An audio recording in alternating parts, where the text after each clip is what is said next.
अस्सलाम वालेकुम। अच्छा, हम आज की क्लास की रिकॉर्डिंग नहीं कर पाए थे, तो इसकी एक छोटी सी मैं समरी को इसको एक वीडियो बना देता हूँ, छोटी सी समरी की कि आज की क्लास में हमने क्या पढ़ा है। तो अच्छा है, आपको फिर बाद में कभी इसको रिवाइज करना होगा तो आपके लिए आसानी रहेगी। तो हम आज की क्लास में हमने क्या पढ़ा था? आज की क्लास में हमने बायोलॉजी की ब्रांचेस को देखा था। कल की क्लास में मैंने आपको बताया था कि बायोलॉजी में 3 फंडामेंटल ब्रांचेस होती हैं, ज़ूलॉजी, बॉटनी और माइक्रोबायोलॉजी। ज़ूलॉजी में हम एनिमल्स के बारे में पढ़ते हैं, बॉटनी में हम प्लांट्स के बारे में पढ़ते हैं और माइक्रोबायोलॉजी में हम माइक्रो ऑर्गेनिजम्स के बारे में पढ़ते हैं। फिर आज हमने इन 3 फंडामेंटल ब्रांचेस के अलावा दीगर ब्रांचेस देखी थी। कौन कौन सी थी? आज जो हमने सबसे पहली ब्रांच पढ़ी वो थी मॉर्फोलॉजी, और मॉर्फोलॉजी के अंदर आप ऑर्गेनिजम्स के जो एक्सटर्नल स्ट्रक्चर होता है उसकी स्टडी करते हैं। यानी एक ऑर्गेनिज्म के बाहर की जो इसकी जो बाहर का स्ट्रक्चर होता है हम उसको स्टडी करते हैं। एग्जाम्पल के तौर पे मैंने आपको ये डायग्राम दिखाई थी कि ये एक मक्खी है और इसकी जो आप देख रहे हैं कि जो लेबलिंग की हुई है, इस लेबलिंग के जरिए मैंने इसकी एक्सटर्नल स्ट्रक्चर को स्टडी किया है। यहाँ पर मैंने आपको बताया है ऊपर कि इसकी जो बॉडी होती है एक्सटर्नली हम उसके 3 हिस्सों में तकसीम करते हैं, हेड, थोरैक्स एंड एब्डोमेन। और बाकी तमाम लेबलिंग के जरिए ये दिखाया जा रहा है कि इसकी एक्सटर्नल पार्ट्स कौन कौन से हैं। विंग्स हैं, लेग्स हैं, इसकी एंटीनाज हैं, कंपाउंड आइज हैं। तो अगर एक ऑर्गेनिज्म के आप उसके एक्सटर्नल यानी बैरूनी स्ट्रक्चर को मुताला करो, उनका पढ़ो उनके बारे में, तो उसको आप कहते हो मॉर्फोलॉजी। फिर हमने जो दूसरी ब्रांच पढ़ी थी उसका नाम है एनाटमी। ये मॉर्फोलॉजी की अपोजिट होती है। मॉर्फोलॉजी में आप एक्सटर्नल, एनाटमी में आप इंटरनल स्ट्रक्चर को पढ़ते हैं। तो अब उसी मक्खी का मैंने इस डायग्राम के अंदर अब एनाटमी करी हुई है। आप देखें, अब हम इस डायग्राम में लेबलिंग के थ्रू उसके इंटरनल स्ट्रक्चर को स्टडी कर रहे हैं। तो उसके इंटरनली कौन कौन से पार्ट्स मौजूद हैं, उसका पूरा डाइजेस्टिव ट्रैक्ट है, ये इसका हार्ट है, ये स्टमक है। तो अगर एक ऑर्गेनिज्म के आप एक्सटर्नल बाहर की स्ट्रक्चर को स्टडी करोगे तो वो मॉर्फोलॉजी है, और उसके इंटरनल को अगर आप पढ़ोगे तो वो एनाटमी है। तीसरी ब्रांच जो हमने देखी थी वो थी फिजियोलॉजी। इसके अंदर हम जो मुख्तलिफ पार्ट्स होते हैं जिस्म के, बॉडी के, उनके फंक्शंस की स्टडी करते हैं। जैसे कि एक ये पार्ट होता है इंसान के जिस्म में जिसको हम कहते हैं हार्ट। अगर हम इसके फंक्शन की स्टडी करें कि ये क्या काम करता है, कैसे काम करता है, तो इसको आप कहते हो फिजियोलॉजी। तो फिजियोलॉजी में आप ऑर्गेनिज्म के जो डिफरेंट पार्ट्स होते हैं उसकी बॉडी में, उनके काम, उनके फंक्शन को स्टडी करते हो। फिजियोलॉजी के बाद जो अगली ब्रांच थी उसको हम साइटोलॉजी या सेल बायोलॉजी कहते हैं। इसके अंदर हम सेल्स की स्टडी करते हैं। सेल आप 9th क्लास में भी पढ़ के आ चुके हैं कि जितने भी ऑर्गेनिजम्स होते हैं, चाहे वो एनिमल्स हो चाहे वो प्लांट हो, वो ऐसे छोटे छोटे सेल्स से मिलके बने होते हैं। ये वाला सेल जो है ये एनिमल का सेल है, ये जो है प्लांट्स का सेल है। तो आपके पास जितने भी एनिमल्स मौजूद है ना दुनिया में, इंसान समेत, वो तमाम ऐसे छोटे छोटे सेल से मिलके बने हुए। जितने भी पौधे हैं वो इनसे मिलके बने हुए। इनको हम कहते हैं सेल्स। उसके बाद इन सेल्स के अंदर भी छोटे छोटे से पार्ट्स मौजूद होते हैं, मुख्तलिफ पार्ट्स होते हैं, mitochondria, Golgi bodies, endoplasmic reticulum, बहुत सारे पार्ट्स होते हैं। हर पार्ट का अपना एक पर्टिकुलर फंक्शन होता है। इन पार्ट्स को हम कहते हैं सेल ऑर्गेनल्स। तो साइटोलॉजी के अंदर आप सेल भी पढ़ते हैं और सेल ऑर्गेनल्स की भी स्टडी करते हैं। उसके बाद जो अगली ब्रांच हमने पढ़ी थी उसको हम कहते हैं हिस्टोलॉजी। हिस्टोलॉजी के अंदर हम टिश्यूज पढ़ते हैं। अभी हम लेवल ऑफ क्लासिफिकेशन पढ़ेंगे। तो यहाँ पर मैंने आपको बताया था कि जब सेल्स जो होते हैं जिनको एक जैसा काम करना होता है तो फिर वो कंबाइन हो जाते हैं, ग्रुप बना लेते हैं, और उनके ग्रुप को हम कहते हैं टिश्यू। तो सेल्स, ये एक मसल सेल है। बहुत सारे मसल सेल्स अगर एक ही जैसा काम कर रहे होंगे तो फिर ये तमाम मसल सेल्स एक ग्रुप की शक्ल में आ जाएंगे, उस ग्रुप को हम कहते हैं टिश्यू, और उन टिश्यूज की स्टडी को आप कहते हो हिस्टोलॉजी। उसके बाद जो अगली ब्रांच हमारे पास आई थी टेक्सोनोमी। इसके अंदर हम आइडेंटिफिकेशन, क्लासिफिकेशन एंड नेमिंग, 3 चीजें पढ़ते हैं ऑर्गेनिज्म की, आइडेंटिफिकेशन, क्लासिफिकेशन और नेमिंग। इस ब्रांच के बारे में मैंने आपको बताया था कि आपके पास दुनिया में बेतहाशा स्पीशीज मौजूद है, उन सबको स्टडी करना बहुत मुश्किल काम है।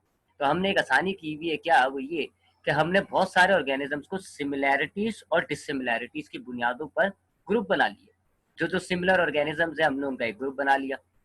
उन ग्रुप को किस तरीके से ग्रुप बनाए जाते हैं उसको हम कहते हैं क्लासिफिकेशन। कि किन बुनियादों पर वो ग्रुप बने हुए हैं, हर ग्रुप की क्या खासियतें होती हैं, क्या करेक्टरिस्टिक्स होती है, उसको आप कहते हो क्लासिफिकेशन। तो टेक्सोनोमी में आप पहले तो ये क्लासिफिकेशन पढ़ते हैं, यानी कौन कौन से ग्रुप्स हैं और उन ग्रुप्स की क्या जो है वो क्राइटेरिया है, क्या उनकी करेक्टरिस्टिक्स है। दूसरी चीज हम टेक्सोनोमी में पढ़ते हैं आइडेंटिफिकेशन, यानी किसी भी ऑर्गेनिज्म को उसकी खासियतों के बुना पर आइडेंटिफाई करना कि ये किस ग्रुप से ताल्लुक रखता है। अगर आप एक ऑर्गेनिज्म देखें कि उसकी आइडेंटिटी, उसके आपने उसकी स्टडी करी कि उसके जॉइंटेड लेग्स हैं, उसके विंग्स हैं, उसके एंटीनाज हैं, तो अब आपने इन खासियतों की बुनियाद पर उसको किस ग्रुप में डाल दिया? आर्थ्रोपोडा में। तो इसको हम कहते हैं आइडेंटिफिकेशन, कि ये उसको आप चेक करें और उसको आइडेंटिफाई करें कि वो किस ग्रुप से बिलोंग करता है। तो इस आइडेंटिफिकेशन को भी आप टेक्सोनोमी में पढ़ते हैं। और तीसरी चीज जो हम पढ़ते हैं टेक्सोनोमी में वो है नेमिंग ऑफ ऑर्गेनिजम्स। बायोलॉजी में आपने हर ऑर्गेनिज्म का एक बायोलॉजिकल नेम रखा हुआ होता है। जैसे कि होमो सेपियंस होता है इंसानों का, राना टिग्रीना होता है उसका, मेंढक का। तो ये हर ऑर्गेनिज्म का बायोलॉजी का अपना एक नाम होता है, बायोलॉजिकल नेम कहते हैं। तो वो नाम किन बुनियादों पे रखे जाते हैं, क्या क्या तरीकेकार होता है उन नाम को रखने का, उसको हम कहते हैं नेमिंग ऑफ ऑर्गेनिज्म। तो ये भी हमने टेक्सोनोमी में पढ़ना होता है। उसके बाद जो अगली ब्रांच हमारे पास है उसको हम कहते हैं इकोलॉजी, इसको आप एनवायरमेंटल बायोलॉजी भी कहते हैं। इसमें आप ऑर्गेनिज्म और उसका जो एनवायरमेंट होता है, इनके दरमियान जो रिलेशनशिप होता है उसकी स्टडी करते हैं कि ऑर्गेनिजम्स की वजह से एनवायरनमेंट पे क्या इफेक्ट पड़ता है, एनवायरनमेंट की वजह से ऑर्गेनिजम्स पे क्या इफेक्ट पड़ता है, एक ऑर्गेनिज्म के लिए बेस्ट एनवायरनमेंट कौन सा होगा, दूसरा एनवायरनमेंट कौन सा नहीं होगा जो खराब होगा, वगैरह वगैरह। इकोलॉजी के बाद अगली ब्रांच है एम्ब्रियोलॉजी, इसको आप डेवलपमेंटल बायोलॉजी भी कहते हैं। इसके अंदर हम जायगोट की डेवलपमेंट पढ़ते हैं। जायगोट जो कि एक मेल और एक फीमेल गैमेट के कॉम्बिनेशन से, फर्टिलाइजेशन से मिलकर बनता है जायगोट। तो ये जायगोट जो है डेवलपमेंट की मुख्तलिफ फेसेस से गुजरता है और अल्टीमेटली आखिर में ये एक बेबी एनिमल बन जाता है। जैसे कि ह्यूमन जायगोट एक मेल और फीमेल गैमेट से मिलकर ह्यूमन जायगोट जब बनेगा तो वो एक डेवलपमेंट के प्रोसेस से गुजरेगा, उसके बाद वो एक बेबी बन जाएगा। तो ये जो जायगोट की डेवलपमेंट होती है, क्या क्या डेवलपमेंट होती है, किस तरीके से होती है, इन सब को स्टडी करते हैं हम एम्ब्रियोलॉजी में। उसके बाद जो अगली ब्रांच बताई थी वो थी पैलियोंटोलॉजी। इसमें आप ऐसे एनिमल्स या पौधों को पढ़ते हैं जो अब नहीं है इस दुनिया में, यानी एक जमाने में इस दुनिया में हुआ करते थे but they are now found as fossils. अब आपको वो जो है मिट्टी के अंदर उनके बकाया जाती मिलते हैं। मिसाल के तौर पे डायनासोर एक जमाने में था इस दुनिया में, लेकिन अब आपको जिंदा डायनासोर नहीं मिलेगा, अब आपको उसके फॉसल्स मिलते हैं। आप मिट्टी खोदेंगे तो मिट्टियों के अंदर आपको उसके बकाया जात मिलेंगे हड्डियों की शक्ल में। ठीक है, तो ऐसे एनिमल्स को, ऐसे प्लांट्स को जो कि अब नहीं है पहले थे, उसको आप कहते हो पैलियोंटोलॉजी। इसकी अपनी दो छोटी ब्रांचेस हैं, एक पैलियो बॉटनी कहलाती है, इसमें हम ऐसे एक्सटिंक्ट प्लांट्स को पढ़ते हैं, और पैलियोजोलॉजी कहलाती है जिसके अंदर हम एनिमल्स को पढ़ते हैं जो अब नहीं है इस दुनिया में, पहले थे। उसके बाद जो अगली ब्रांच हमारे पास आती है उसको हम कहते हैं जेनेटिक्स। जेनेटिक्स के अंदर आप जो है वो जीन्स की स्टडी करते हैं। अब जीन्स को भी मैंने आपको काफी डिटेल में आज समझाया था कि सेल्स के अंदर मौजूद होते हैं न्यूक्लियस, और न्यूक्लियस के अंदर होता है क्रोमोसोम। अब क्रोमोसोम की अगर हम बनावट को देखें तो बहुत सारी पतली पतली सी चेन होती है डीएनए की। ये डीएनए का छोटा सा मैंने आपको उसकी शक्ल दिखाई, उसका स्ट्रक्चर दिखाया हुआ है। ऐसी बड़ी बड़ी चेन होती है डीएनए की, जैसे आपस में कॉइल होकर के क्रोमोसोम बना देते हैं। क्रोमोसोम कैसे बना हुआ होता है, बड़ी बड़ी डीएनए की चेन होती है इन कॉइल फॉर्म में, जब वो आ जाती है तो उसको हम क्रोमोसोम कहते हैं। अभी जो डीएनए की जो लंबी लंबी कंटिन्यूअस चेन्स होती है ना, इनके अंदर हमारी तमाम मालूमात, तमाम जेनेटिक इन्फॉर्मेशन स्टोर हुई होती है। अब डीएनए के अगर हम छोटे छोटे से सेगमेंट्स बना लें, हर एक सेगमेंट के अंदर आपकी एक मालूमात स्टोर हुई होगी, तो उस छोटे सेगमेंट को हम कहते हैं जीन। मिसाल के तौर पे आपकी आंखों का कलर, ये एक मालूमात है, इसका एक जीन होगा। आपके बालों का कलर, ये एक अलग मालूमात है, इसका अलग जीन होगा। तो ऐसे आपकी बॉडी की जितनी भी इंफॉर्मेशन है सब का एक पर्टिकुलर जीन होगा, वो सारे जीन मिलकर क्रोमोसोम की लंबी, डीएनए की लंबी चेन बना लेते हैं। तो इन जीन्स की स्टडी को हम कहते हैं जेनेटिक्स। उसके बाद जो अगली ब्रांच बताई थी आपको वो थी बायोटेक्नोलॉजी। इसके अंदर आप लिविंग ऑर्गेनिजम्स का इस्तेमाल करते हैं, ऐसी टेक्नोलॉजी को पढ़ते हैं जिसके जरिए हम लिविंग ऑर्गेनिजम्स को इस्तेमाल करेंगे। क्यों? ताकि हम उनसे कुछ प्रोडक्ट्स हासिल कर सकें जिससे हमारी लाइफ इंप्रूव हो सके। आपको इसकी काफी एग्जाम्पल्स दी थी मैंने, डायबिटीज की एग्जाम्पल दी थी कि हमारे पास डायबिटीज में इंसुलिन नामी एक एंजाइम चाहिए, हार्मोन चाहिए होता है। उस हार्मोन के जरिए हम डायबिटीज को इलाज करते हैं। मैंने काफी डिटेल में बताया था, अभी तो मैं आपको समरी में बता रहा हूँ। तो अब हम क्या करते हैं जी कि हम वो इंसुलिन हार्मोन लेते हैं, बैक्टीरिया के अंदर डाल देते हैं। फिर जब बैक्टीरिया रेप्लिकेट होता है तो साथ साथ हमारा इंसुलिन भी रेप्लिकेट हो जाता है। फिर हम तमाम बैक्टीरिया से वो इंसुलिन एक्सट्रैक्ट कर लेते हैं। तो हमने ये क्या किया, एक लिविंग ऑर्गेनिज्म को इस्तेमाल किया और प्रोडक्ट बनाया, ऐसा प्रोडक्ट जिससे हमें फायदा हो। तो बायोटेक्नोलॉजी के अंदर हम ऐसी ही चीजें पढ़ते हैं, ऐसी टेक्नोलॉजीज को पढ़ेंगे जिनके जरिए हम लिविंग ऑर्गेनिजम्स को अपने मफाद में इस्तेमाल करते हैं। अच्छा, इन ब्रांचेस के बाद मैंने आपको ये कुछ और ब्रांचेस बताई थी। ये वो ब्रांचेस हैं जो हमारी फर्स्ट ईयर की बुक में इंक्लूड है। इसमें पहली ब्रांच है मॉलिक्यूलर बायोलॉजी। इसके अंदर आप मॉलिक्यूल्स को पढ़ते हैं, लेकिन तमाम मॉलिक्यूल्स नहीं पढ़ते। सिर्फ हम कौन से मॉलिक्यूल्स पढ़ते हैं? बायो मॉलिक्यूल्स पढ़ते हैं। अब बायो मॉलिक्यूल्स कौन से होते हैं? आपके जिस्म के अंदर वैसे तो दुनिया में बहुत सारे कंपाउंड हैं, लेकिन हमारी बॉडी के अंदर, लिविंग ऑर्गेनिज्म के अंदर चंद कंपाउंड होते हैं। कार्बोहाइड्रेट है, जैसे फैट है, प्रोटीन है, विटामिन है। तो जो कंपाउंड्स आपको लिविंग ऑर्गेनिज्म में पाए जाते हैं उनको हम कहते हैं बायोलॉजिकल कंपाउंड्स या बायो कंपाउंड्स कहते हैं।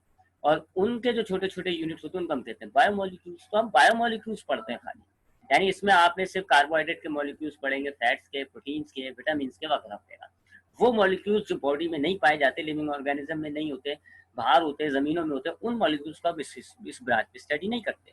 फिर मेराइन बायोलॉजी, मेराइन वाटर कहते हैं जी समुद्री पानी को, सी ओशन के पानी को मेराइन वाटर कहते हैं।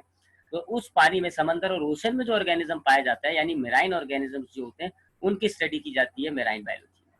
फ्रेश वाटर बायोलॉजी के अंदर हम ऐसे ऑर्गेनिजम्स को पढ़ते हैं जो हमें फ्रेश वाटर में मिलते हैं। कहाँ पे फ्रेश वाटर, जैसे कि दरिया, लेक, पॉन्ड्स, ये जो होते हैं जहाँ पे फ्रेश वाटर पाया जाता है, तो उधर जो ऑर्गेनिजम्स होते हैं, उन ऑर्गेनिजम्स की स्टडी को आप कहते हो फ्रेश वाटर बायोलॉजी। पैरासाइटोलॉजी में हम पैरासाइट्स को पढ़ते हैं, और पैरासाइट्स ऐसे ऑर्गेनिजम्स होते हैं जो अपना खाना किसी दूसरे ऑर्गेनिज्म से हासिल करते हैं, प्लस उनको कुछ नुकसान भी पहुंचा देते, बीमार वगैरह कर देते हैं, जैसे कि वायरस है, बैक्टीरिया है, कुछ फंगस होते हैं, मच्छर है बड़ा मशहूर। तो ये पैरासाइट्स कहलाते हैं, क्योंकि जब भी ये किसी ऑर्गेनिज्म से खाना हासिल करेंगे तो उसको नुकसान देंगे, उसको बीमार कर देते हैं। ऐसे ऑर्गेनिजम्स की स्टडी की जाती है पैरासाइटोलॉजी। ह्यूमन बायोलॉजी में आप ह्यूमन को पढ़ते हो, खाली ह्यूमन से रिलेटेड जितनी भी चीजें उसको आप पढ़ते हो। सोशल बायोलॉजी में एक कम्युनिटी के अंदर, मैंने अभी आपको बताया था आज की क्लास में भी, और आगे की भी टॉपिक में आएगा ये चीज। कम्युनिटी कहते हैं कि अगर बहुत सारे अलग अलग किस्म के जो एनिमल्स, प्लांट्स, ऑर्गेनिजम्स एक जगह जमा हो जाए ना, तो उसको हम कम्युनिटी कहते हैं। जैसे कि एक जंगल जो होता है वो एक कम्युनिटी होता है, क्योंकि उसमें कई किस्म के लिविंग ऑर्गेनिजम्स होते हैं, माइक्रोस्कोपिक ऑर्गेनिजम्स भी होते हैं, पौधे भी होते हैं। इसी तरह हमारा जो इलाका होता है ये कम्युनिटी होता है, क्योंकि इसके अंदर हम इंसान होते हैं, एक स्पीशी, कुत्ते बिल्लियाँ होती हैं, ये अलग अलग स्पीशीज है, पेड़ पौधे होते हैं, ये अलग स्पीशीज है, माइक्रो ऑर्गेनिजम्स होते हैं, ये अलग स्पीशीज होते हैं। तो एक कम्युनिटी मुख्तलिफ स्पीशीज से मिलकर बनती है, और इन तमाम स्पीशीज के दरमियान एक कम्युनिटी के अंदर ना एक इंटरेक्शन होता है, इनमें ताल्लुक होते हैं, एक से दूसरे पे इफेक्ट पड़ रहा होता है, तो उस इंटरेक्शन को स्टडी किया जाता है सोशल बायोलॉजी के अंदर। तो ये था बेटा आज की क्लास की एक छोटी सी समरी। आई होप आपने सब कुछ क्लास में भी अच्छे तरीके से समझा होगा। कुछ अगर आपको थोड़ा बहुत डाउट होगा तो आपको इस समरी से भी कुछ फायदा हो जाएगा। अगर कुछ सवाल हो तो इंशाल्लाह फिर मुझे साथ नेक्स्ट क्लास में पूछिएगा। अल्लाह हाफिज।